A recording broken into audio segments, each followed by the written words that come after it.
Hi, this is kinda long, but I hope you'll still read. To start this story, let me first describe myself shortly.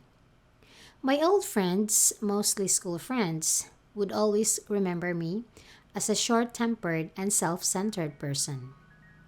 I excel in school, but I'm very toxic and cruel na tipong aayawan ng mga groupmates in group activities.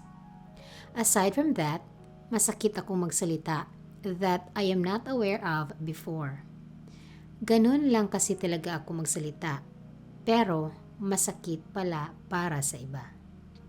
I'm very perfectionist. I'd choose working alone, then accept low-quality works from my classmates.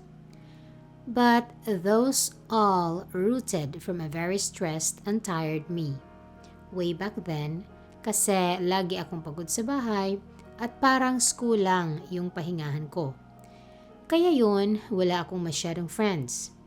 I realized all of these nung nag-mature na ako at naalala ko ang sarili ko dati. Aside from that, di ako makwentong tao about myself, especially about my family status, dahil ikinahihiya ko noon na mahirap ako. Mahirap lamang kami pero ayokong malaman yun ng iba because I am studying in a known university.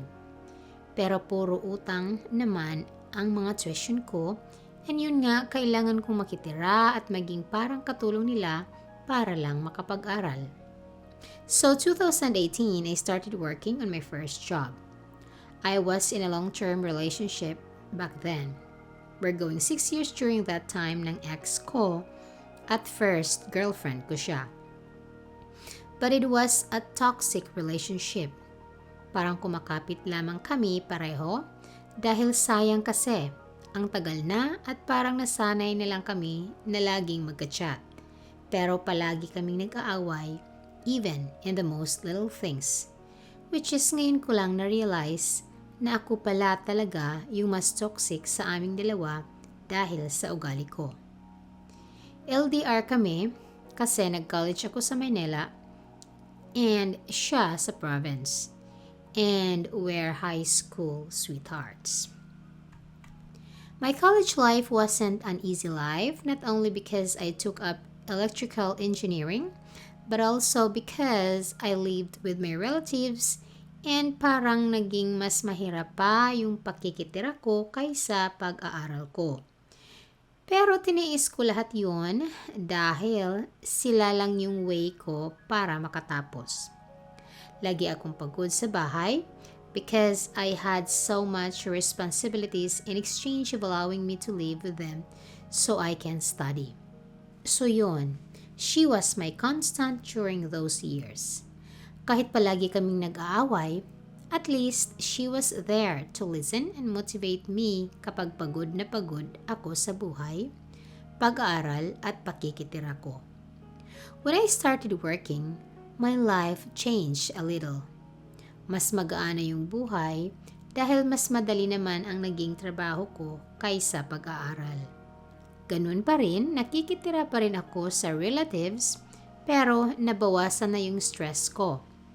At unti-unti nagkaroon ako ng buhay sa labas.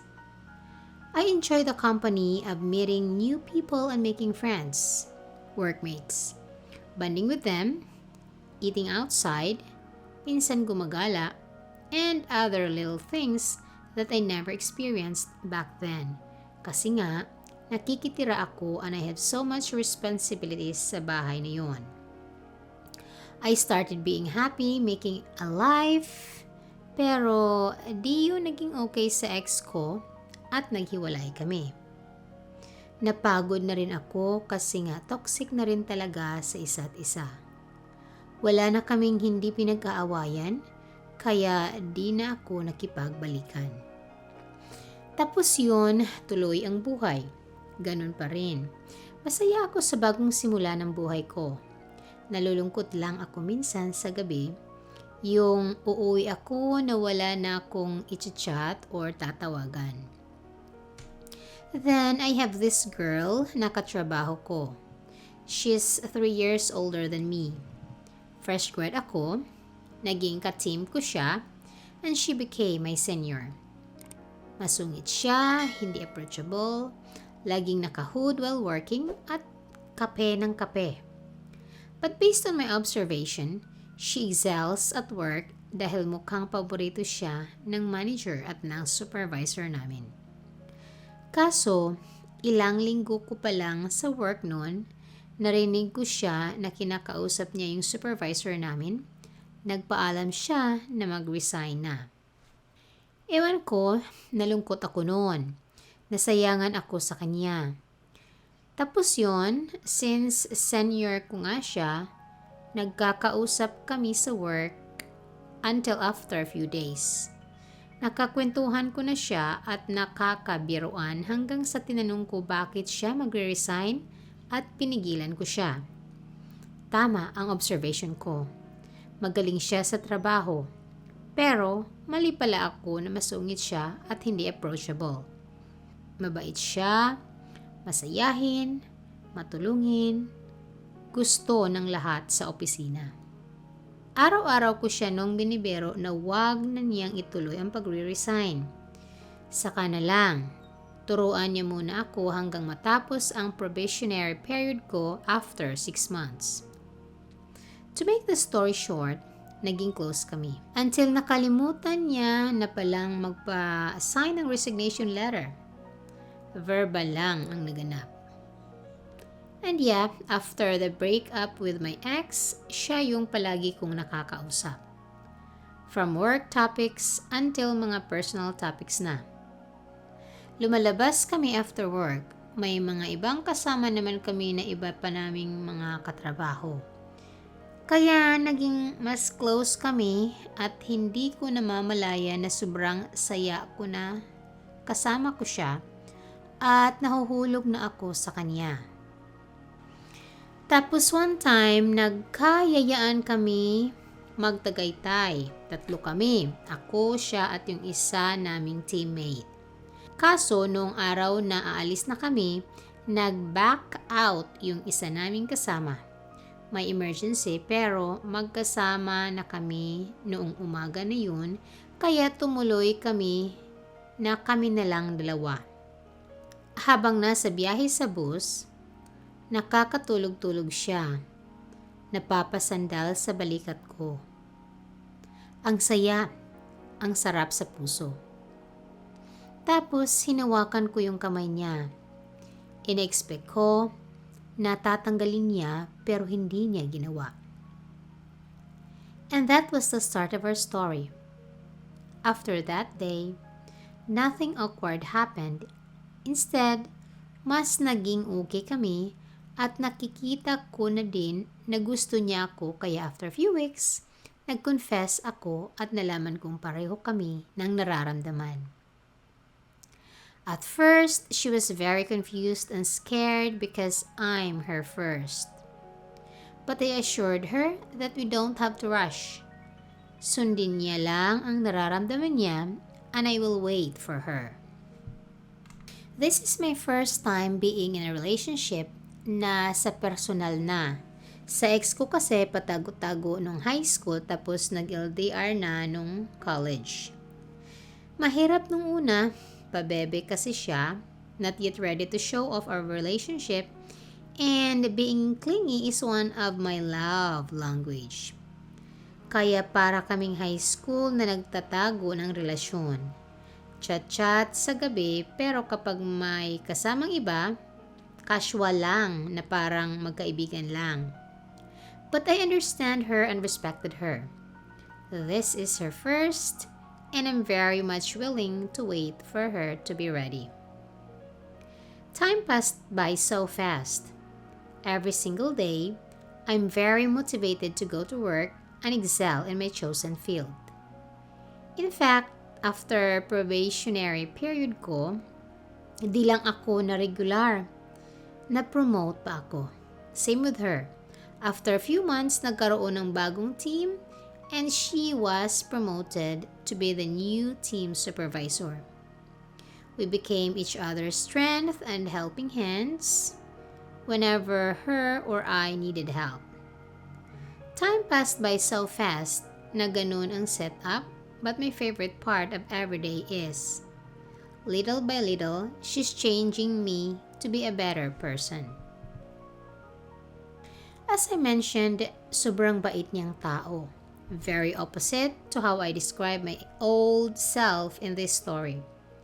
Sa sobrang pagmamahal ko, I don't want her to be disappointed of me. Beyond a relationship, I wanted to be a good person that she will be proud of me. Tuwing may mga gagawin ako, I would ask her, tama ba ang gagawin ko? Kasi na-realize ko, hindi pala ako marunong mag-consider noon ng feelings ng ibang tao. I started to learn to extend patience, always listen and understand others and respect others' opinions.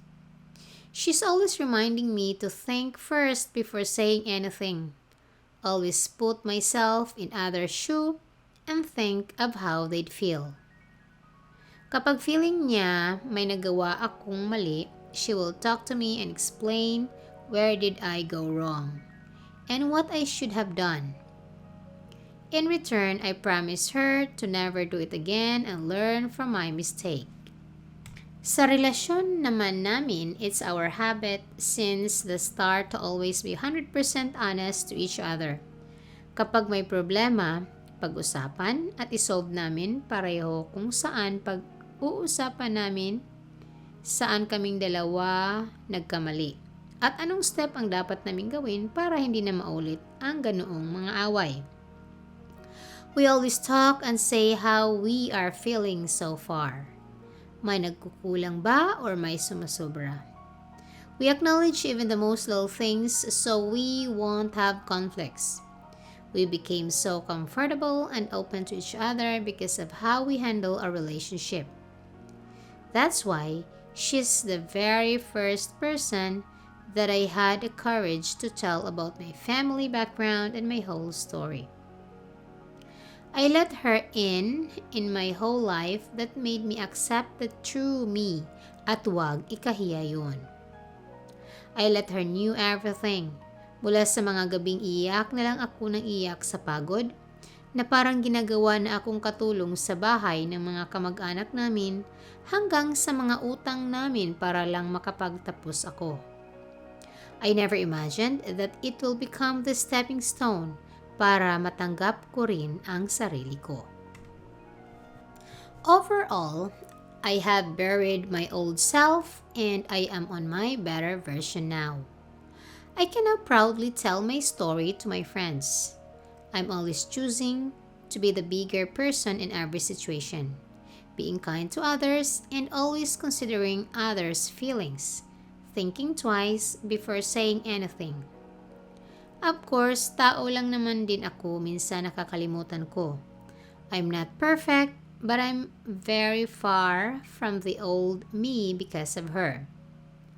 Until now, we're going 4 years this year and everything is running smooth. Yung dating araw-araw na away sa dati kong relasyon, ngayon maybe once every 1 or 2 months lang kami nagkatampuhan. Nagtutulungan kami sa halos lahat ng bagay, improving ourselves, sa work if someone needed help, kapag may problema ang mga kaibigan o pamilya namin, either way, they need us physically or moral support or sometimes financially.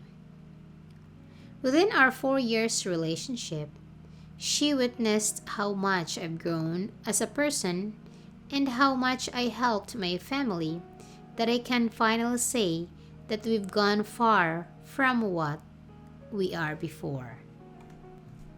But not every story is perfect. I haven't mentioned yet, but she's the perfect girl for me. But I'm also the perfect girl for her. Yes, we're a perfect bisexual fit. Yes, the ex I mentioned is also a girl, so yeah, matagal ko nang alam sa sarili ko that I am a bisexual. I'm done with the acceptance phase and I think I'm ready to voice it out, but I can't do it yet now because she's not yet ready. I am her first girlfriend and everything is new to her. She once became confused if this relationship is right and chose to follow her heart. Now, she's still preparing herself to a bigger step in our relationship, and I don't know when she will be ready. All I know is I love her so much and I am very much willing to wait for her to be ready. Currently, I have some friends, mostly bisexuals, who know about us, but in her side, I am just a friend, a board mate, and a colleague. Minsan may mga oras na dumadaan na gustong-gusto ko lang din ipagsigawan tulad ng ibang couple, either LGBTQ or just boy and girl relationship, na ma-post man lang sa FB or story. Pero mas nanalo pa rin yung respect ko sa time na kailangan niya. I went through the same path as she's going through now, and I know how hard it is, but I'm hoping this won't take any longer. We're on our right ages with a good career and helping our families. We're not doing anything wrong and we're just good persons who fell in love with each other. I can't wait to loudly tell our story, how much she changed me to a better person, and how proud am I that I have a girlfriend like her. Right now, I'm living with her, malapit sa work namin, and I'm enjoying every day in my life with her. P.S. We are both bisexuals that are still more feminine, kaya di nanonotice ng friends namin. My friends are aware that I am bisexual and sometimes I'm asking them kung meron akong magiging GF or girlfriend, tingin nila sino yun. And they never mention my girl, so I'm sure na di kami nila pinaghihinalaan. So that's the end of our story for today.